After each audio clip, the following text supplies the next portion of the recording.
De Leon, Fuller, Gaines, Galgioni, Glazer, Hall, Hancock, Hernandez, Hertzberg, Hill, Hueso, Huff, Jackson, Latta, Leno, Leyva, Liu, McGuire, Mendoza, Mitchell, Monning, Morlock, Morrell, Wynn, Nilsson, Pan, Pavley, Roth, Runner, Stone, Vidak, Wykowski, Wolk.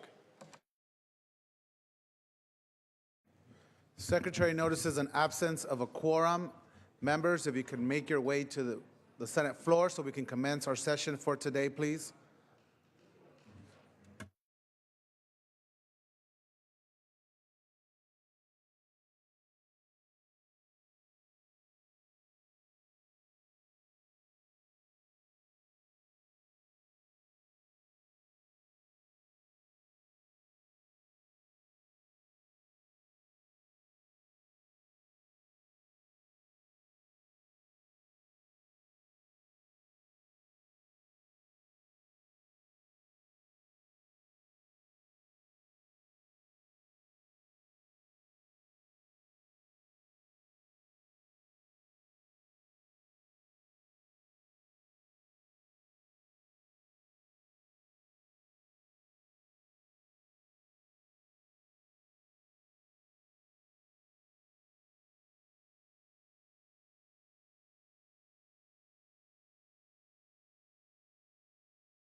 Allen, Anderson, Bates, Bell, Berryhill, Block, Canella, De Leon, Fuller, Gaines, Galgiani, Glazer, Hall, Hancock, Hernandez, Hertzberg, Hill, Hueso, Huff, Jackson, Latta, Leno, Leyva, Liu, McGuire, Mendoza, Mitchell, Monning, Morlock, Morrell, Wynn, Nilsson, Pan, Pavley, Roth, Runner, Stone, Vidak, Wykowski, Wolk.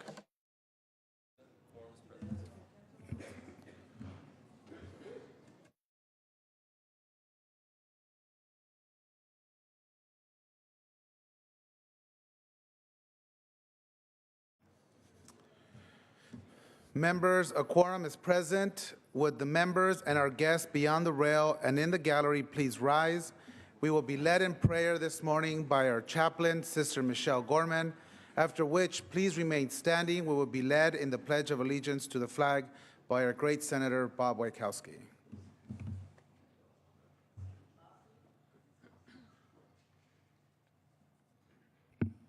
Let us remember that we are in God's holy presence.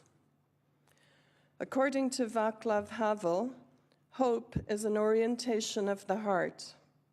It transcends the world that is immediately experienced and is anchored somewhere beyond its horizons. O God, in whom we hope, we ask your continued blessings on our efforts to transform the lives of those who look to you for leadership, for leadership, justice, and ongoing solutions to the challenges of our time. Give us the strength to accomplish the seemingly impossible with limited time, energy, and resources. Help us to be especially sensitive to the needs of those on the margins, those who are vulnerable, those who are close to despair. May all we do today engender hope in our communities. For, as Harvey Milk once said, the important thing is not that we can live on hope alone, but without it, life is not worth living. And so we continue to hope in your providence. Amen. I pledge allegiance to the flag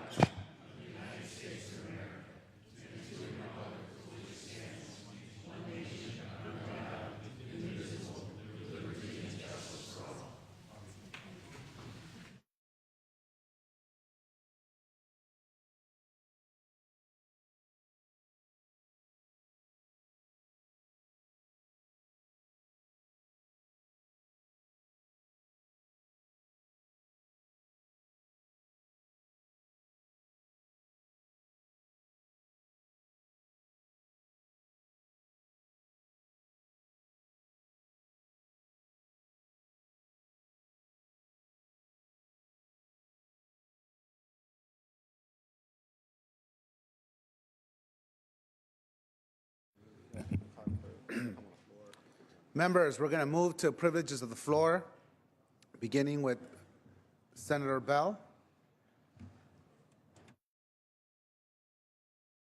Senator Bell, give me 1 second. Without objection, a photographer will be allowed on the floor for today's session. Senator Bell.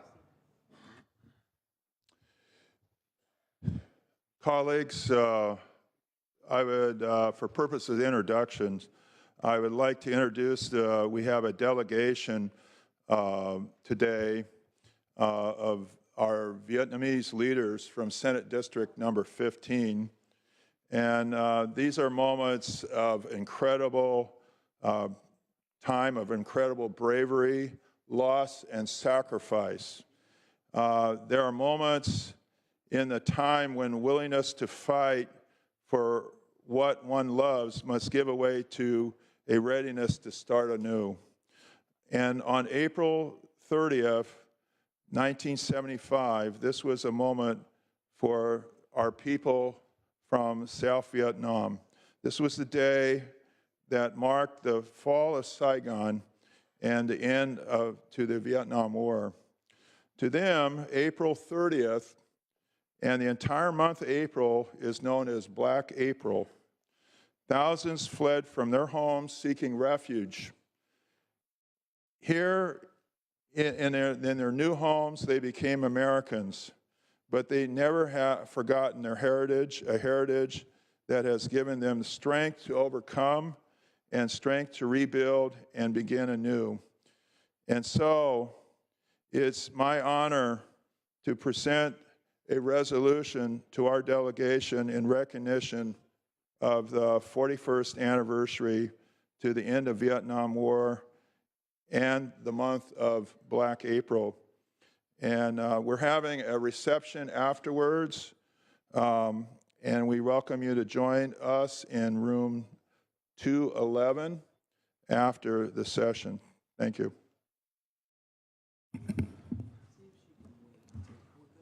Okay, can we?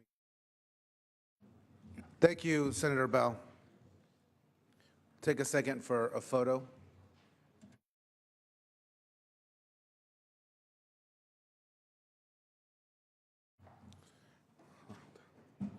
Senator Nguyen on this item. Thank you, Mr. President. And colleagues, I want to also take this opportunity to speak today and for allowing me and Senator Bell to join by individuals who've come to the state capitol in recognition of Black April Memorial Month. As I stand here today with the senator from San Jose and the community leaders from Vietnamese American organizations in our state, I am humbled to ask my colleagues to support SCR 104 to recognize the month of April as Black April Memorial Month.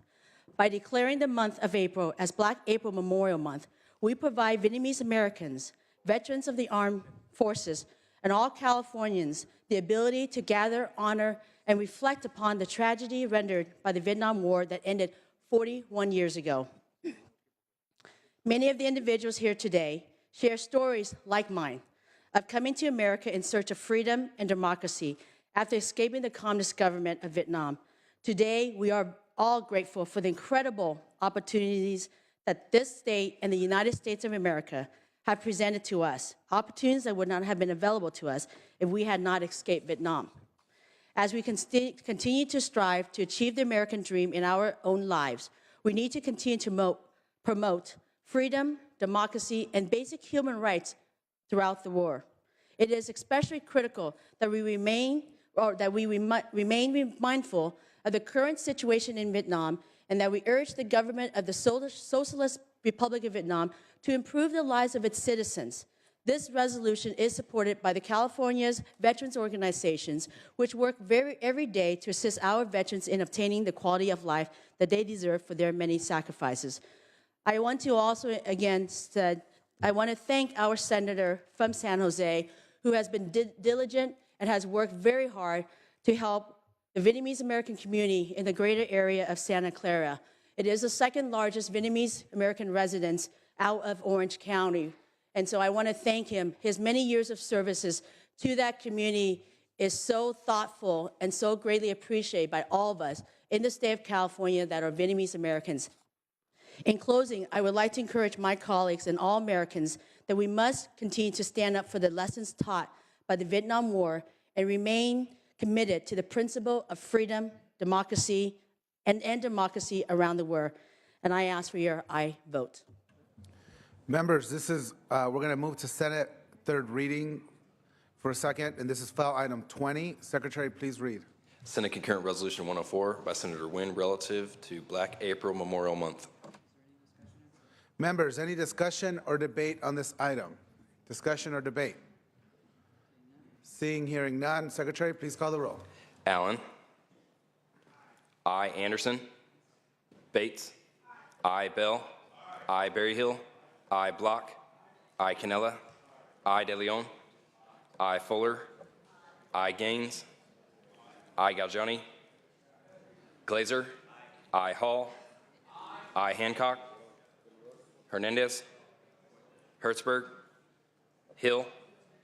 I. Wesso. Huff. I. Jackson. I. Latta. I. Leno. I. Leba. I. Liu. I. McGuire. I. Mendoza. I. Mitchell.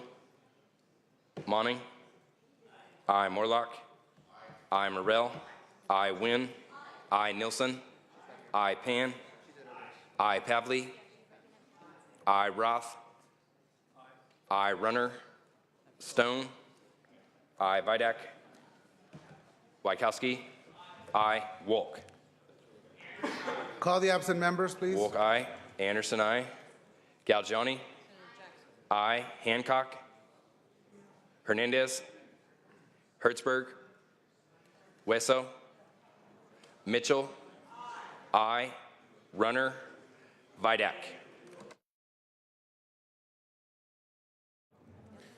Ayes 34, no 0. The resolution is adopted. Members, we're back to privileges of the floor. Come with me. Senator Gaines, just give us a second.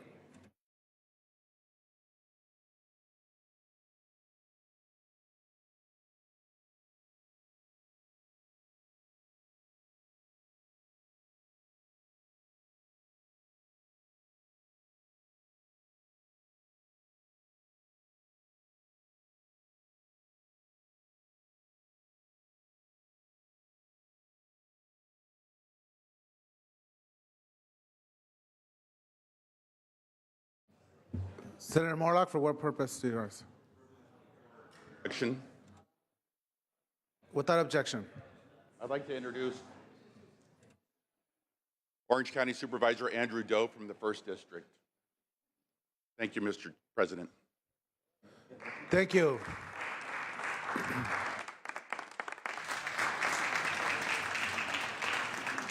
Welcome, Supervisor, to the California State Senate.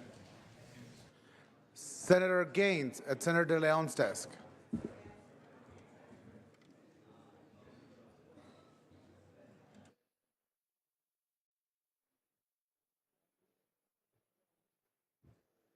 Good morning, Mr. President. Good morning. It is my pleasure to introduce Michael Priddy and David Allison to the Senate floor.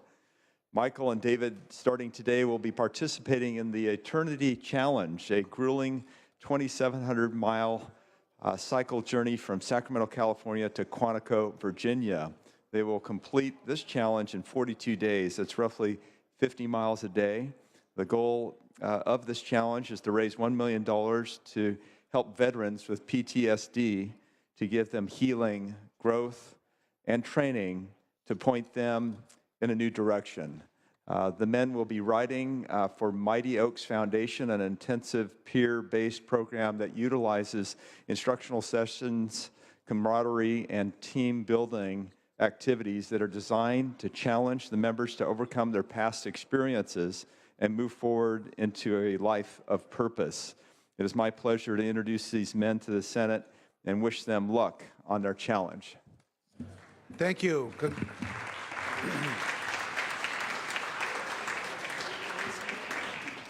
Good luck on your journey and wear lots of sunscreen.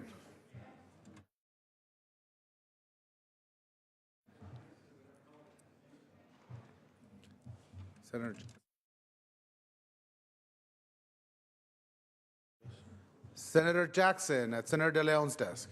Thank you, Mr. President and members. Today, as chair of the Senate Judiciary Committee, I call upon our outgoing Deputy Chief Counsel, Tara Welch, to step forward so that we can thank her and honor her for her years of service to the state of California. She will be leaving to head over. Members, it's a little noisy. It's hard to hear. Senator Jackson, please proceed. Thank you, Mr. President. She will be leaving us to go over to the Department of Consumer Affairs after an outstanding term working on a number of very, very complicated, sometimes archaic issues, but always doing it with an enormous amount of integrity and intelligence, trying to unravel some of the areas of law here in California that may not be as appealing but are no less significant.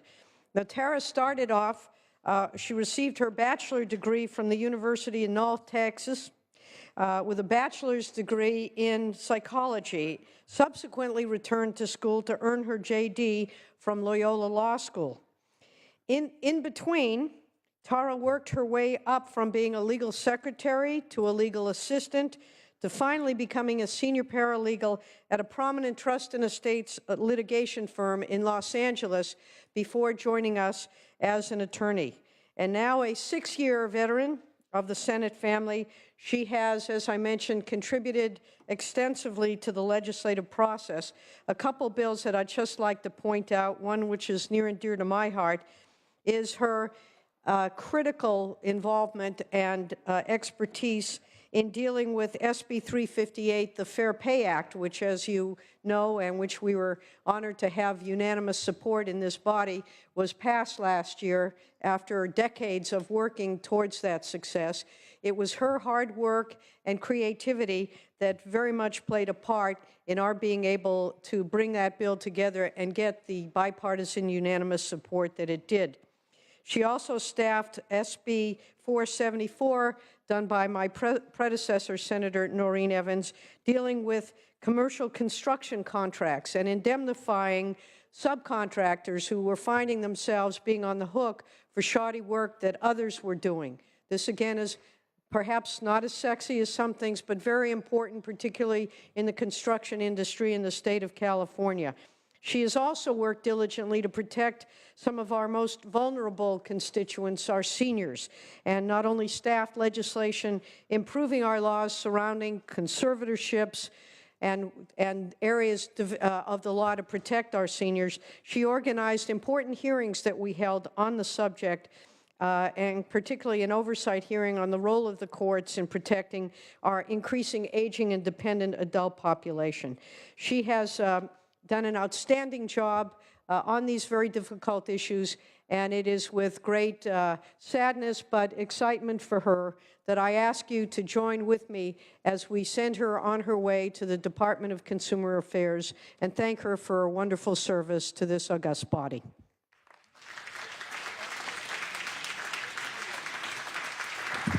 Thank you, Senator Jackson. Congratulations, Tara Welch, and thank you for your service.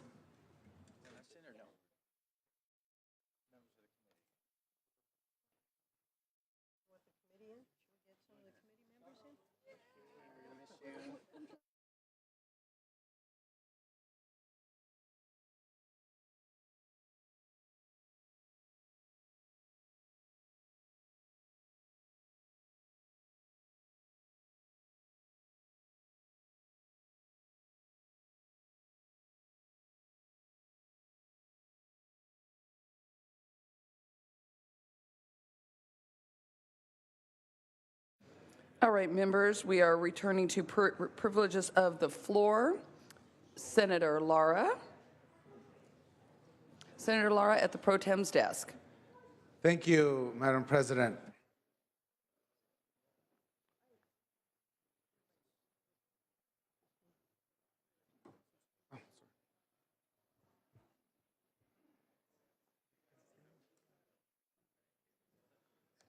Senators, I'm honored to introduce on the Senate floor today community members representing the Long Beach Ronald McDonald House Smile Squad program, which I'm proud to have been one of the founding members of.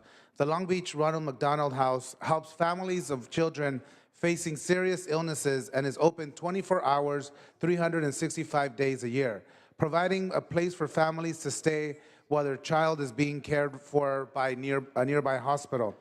They believe that when a child is hospitalized, the love and support of a family is as powerful as the strongest medicine prescribed.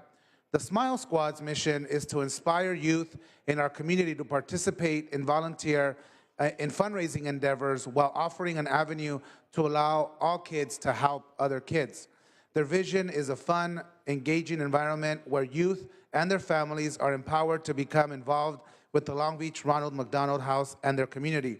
Members with me today are Sherry Baisley, David Tipp, Lindsay Hughes, Connie Hughes, Charlie Hughes, Matthew Hughes, Josephine Molina, Catherine Batiste, Ann Monaco, and Taylor Beach. Please join me in welcoming them to their state capitol. Thank you, Senator Lara, and welcome Ronald McDonald House representatives.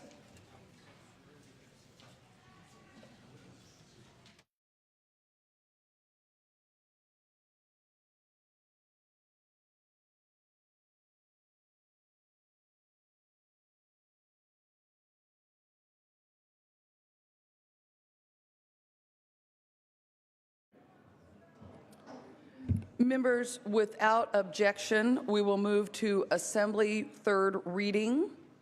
File item 59, Senator Leno. Mr. Secretary, please read. Assembly Bill 120 by the Assembly Committee on Budget and Act relating to the state budget and making an appropriation therefore to take effect immediately. Budget bill. Please proceed. Thank you, Madam President. Colleagues, AB 120 is a bill which reflects the negotiated agreement between the administration and Bargaining Unit 6, which is the correctional officers. It's based very much on the arrangement that was reached with the engineers and scientists earlier in the year, and the big step forward for us, and I think that we should look at it as a success in negotiation, is that it, along with the other two previous MOUs, begins to address the unfunded liability of retiree health care costs. So the three main points of this MOU include just that after July 1st of this year, there will be contributions by both the employer, we the state, and the employees, which over a 3-year period will reach a 4% contribution for each party into the unfunded liability currently of retiree health care benefits, so that we can finally get on top of that. It's going to take some years for us to finally address it, but by chipping away at it year after year after year, this being a model now for negotiations for other MOUs to follow. Secondly, it modifies the vestment period for retiree health benefits starting January 1st from a 10 to 20-year period to a 15 to 25-year period to be fully invested for retiree health care. And then thirdly, of course, is the increase in the general salary, which will be 3% for each of 3 successive years, obviously totaling 9% over those 3 years. And the total cost to the general fund over the life of this MOU will be about $1 billion annually by 2018-19. Now, it was asked in committee, what percentage is this MOU of all the MOUs that will be facing us? So this is 1 out of 18 bargaining units. It represents about 20%, a full fifth of all of our employees, but because these are slightly higher paid employees relative to some other state workers, the percentage of the total cost of the state is somewhat higher. So if we were to extrapolate and base potential future contracts on something similar to what we've done in this bargaining unit, the cost to the general fund for all 18 in total 3 years from now would be about $2 billion. So just so we can get an idea of what those costs are going to be in total. With that, I ask for your aye vote. Senator Leno, can you come up to the dais, please?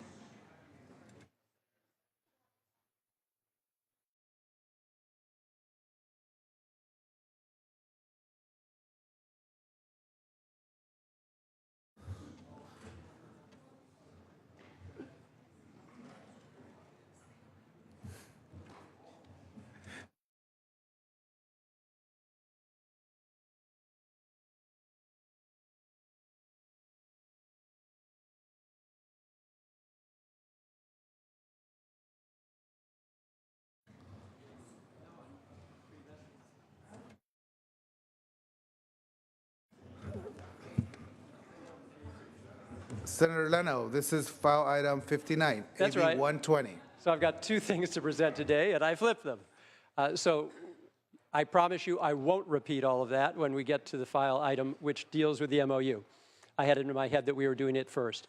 So the bill before us has to do with additional funding for counties as we approach the June 7th primary. This follows a joint hearing that was held by Senator Roth's Budget Subcommittee and Senator Allen's Elections Committee a couple weeks ago.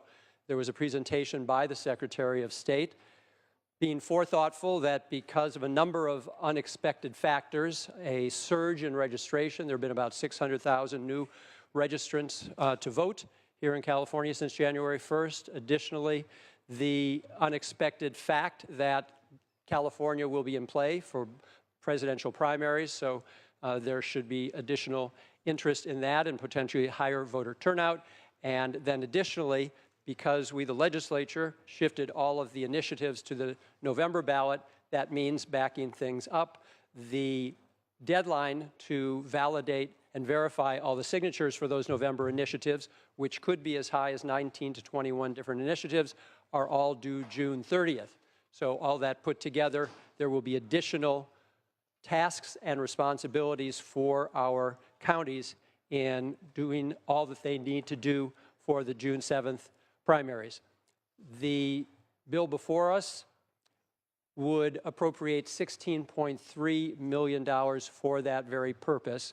There will be a formula that the Secretary of State must provide to counties so that they can be reimbursed for their expenses. It is in the midpoint of the range of potential expenses that the Secretary of State had estimated. So we took the midpoint. It could fall lower. If it falls higher, we will deal with that potentially in a supplemental appropriations bill later in the year. And then the Secretary of State also had suggested that his office may need additional money for the November election.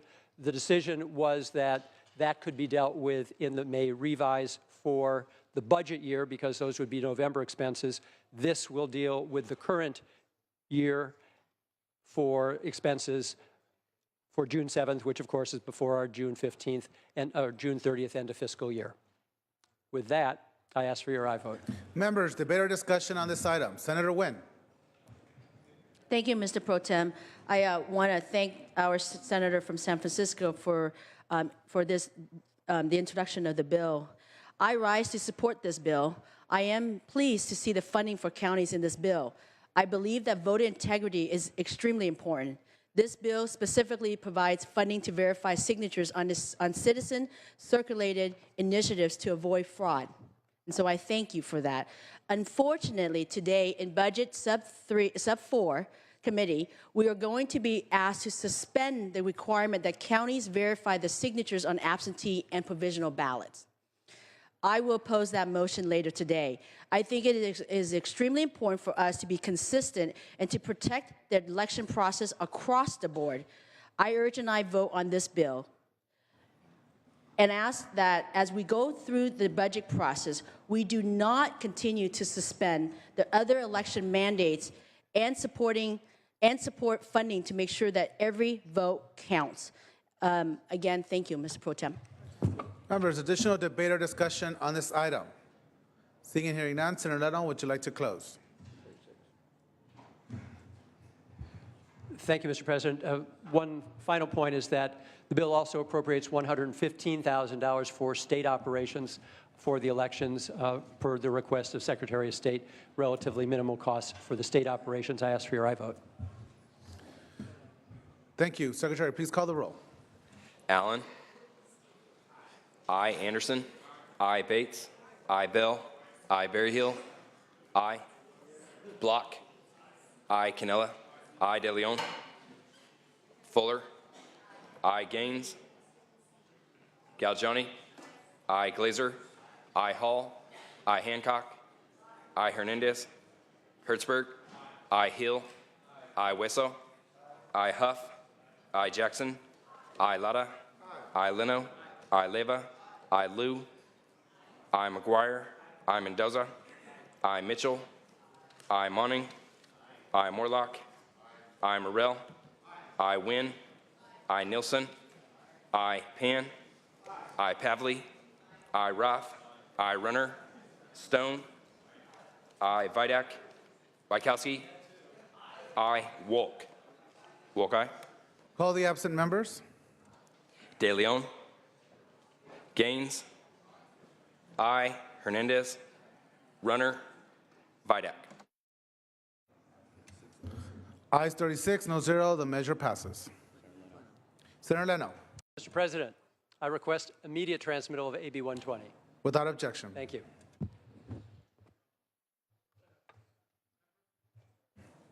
Members, we're going to move to messages from the governor. Messages from the governor will be deemed read. Messages from the assembly will be deemed read. Reports of committee will be deemed read and amendments adopted. Motions, resolutions, and notices. Without objection, the Senate journals for April 25th through April 28th, 2016 will be approved as corrected by the minute clerk. Members, additional motions, resolutions, and notices. Seeing none, we're going to move to consideration of the daily file. Second reading file. Secretary, please read. Senate Bill 929, 1065, 1078, 1342, 1351, 1281, 1360. Second reading will be deemed read.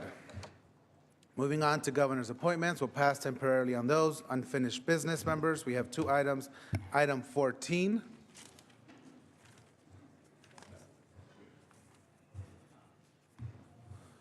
Senator Leno. Secretary, please read. Senate Bill 95 by the Committee on Budget and Fiscal Review, enacting to state employees and making an appropriation therefore to take effect immediately. Bill related to the budget. Senator Leno. Thank you, Mr. President. Colleagues, like I said, I think you know the drill on this one. I ask for your aye vote. Debate or discussion on this item. Senator Morlock. Thank you, Mr. President. I rise in opposition to SB 95 and just want to share my thoughts. Retiree medical is being addressed, thank goodness, by the state of California, but it was done to the net benefit of the employees and not the employers whom we represent. Under the plan, the retiree medical will be paid 4% by employees and 4% by employer. It should actually be 8% by the employer. We should be paying for the entire amount, and instead of giving a 9% raise, we should be giving a 5% raise. We should be reducing the raise by 4%. The net cost is the same, but the taxpayers would not have to match the Medicare withholding, and it reduces the additional pension plan contributions that will result from the higher pay raise. This MOU is flawed and extremely expensive when it doesn't have to be. Just a simple, minor adjustment, we can save the taxpayers an incredible amount of money. In fact, it begs the question that maybe the state of California should hire an independent negotiator, and that person would actually verify my recommendations.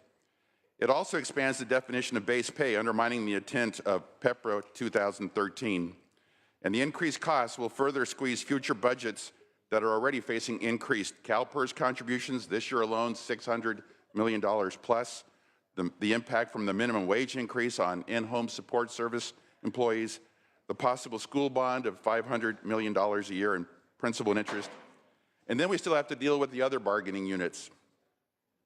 So we set a precedent that may not be healthy for the state's finances. After this decision, how can we honestly ask our good citizens to pay for a higher car tax or higher gas taxes? Colleagues, we need a serious 10-year strategic financial plan of the impact of some of our decisions so we can see what's on the horizon. Otherwise, this train wreck in slow motion will actually come as a surprise to some of us. I urge a no vote. Thank you, Mr. President. Thank you, Senator Morlock. Additional debate or discussion, members? Seeing and hearing none, Senator Leno, would you like to close?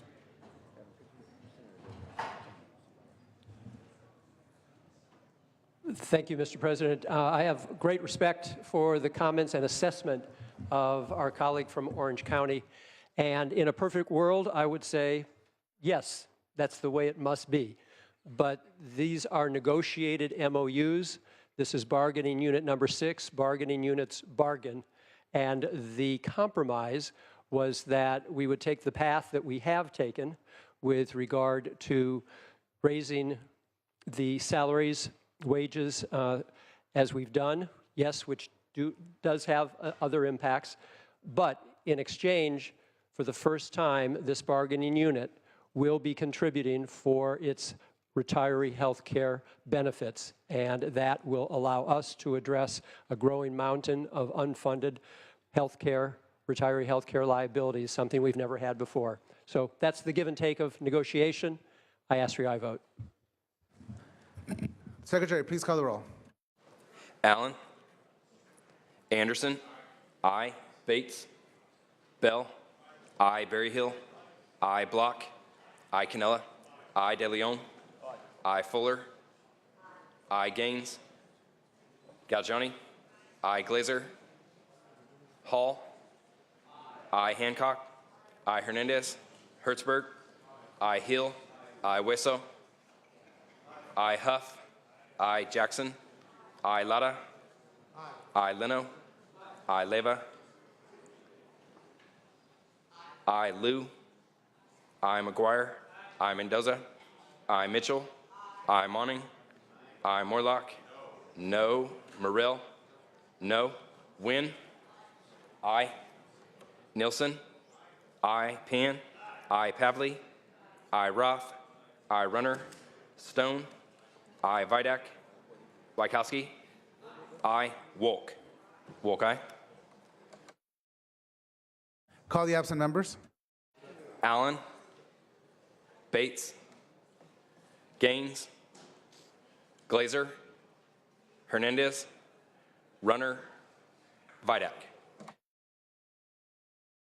Ayes 31, noes 2. The Assembly amendments are concurred in. Moving on to file item 15, Senator Money.